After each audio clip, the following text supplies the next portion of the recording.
আজকে আপনাদের সাথে শেয়ার করব ডিম মশলার রেসিপি। এই রেসিপিটা এত মজা, আপনারা ট্রাই না করলে বুঝতে পারবেন না। চলুন রেসিপি শুরু করা যাক। ডিম মশলা বানানোর জন্য প্রথমেই লাগবে সিদ্ধ ডিম। খুবই বেশি সিদ্ধ করার প্রয়োজন নেই। তারপর লাগবে কয়েক রকমের সস, যেমন আমি দিয়েছি চিলি সস, টমেটো সস। তারপর লাগছে তেঁতুল চাটনি, এটা অবশ্যই লাগবে, এটাই হচ্ছে এর স্বাদ অনেক গুণ বাড়িয়ে দেয়। তারপর লাগবে কাঁচামরিচ কুচি, চিলি ফ্লেক্স, বিট লবণ, তারপর পেঁয়াজ কুচি, শসা কুচি, গাজর কুচি। গাজর কুচি খুব বেশি একটা দেওয়ার প্রয়োজন নেই।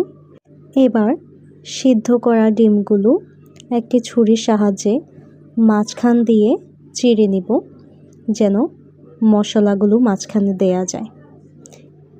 ভিডিওতে দেখানো পদ্ধতিতে আপনারা ডিমগুলো চিড়ে নেবেন। খুব বেশি চিড়ে নেওয়ার প্রয়োজন নেই, তাহলে মাঝখান দিয়ে দুই ফালি হয়ে যাবে। এই যে ঠিক এতটুকু চিড়ে নেবেন। এরপর সবগুলো উপকরণ খুব ভালোভাবে মাখিয়ে নিব।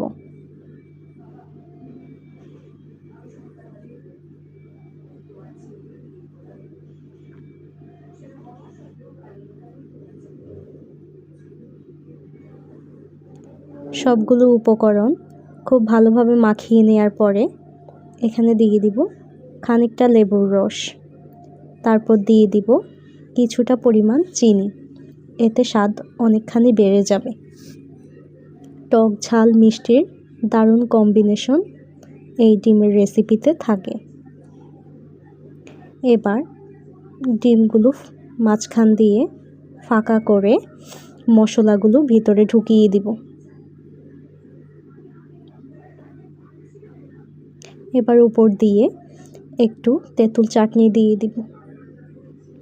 এভাবে প্রত্যেকটি ডিমে মশলাগুলো ঢুকিয়ে উপর দিয়ে তেঁতুল চাটনি দিয়ে দিব।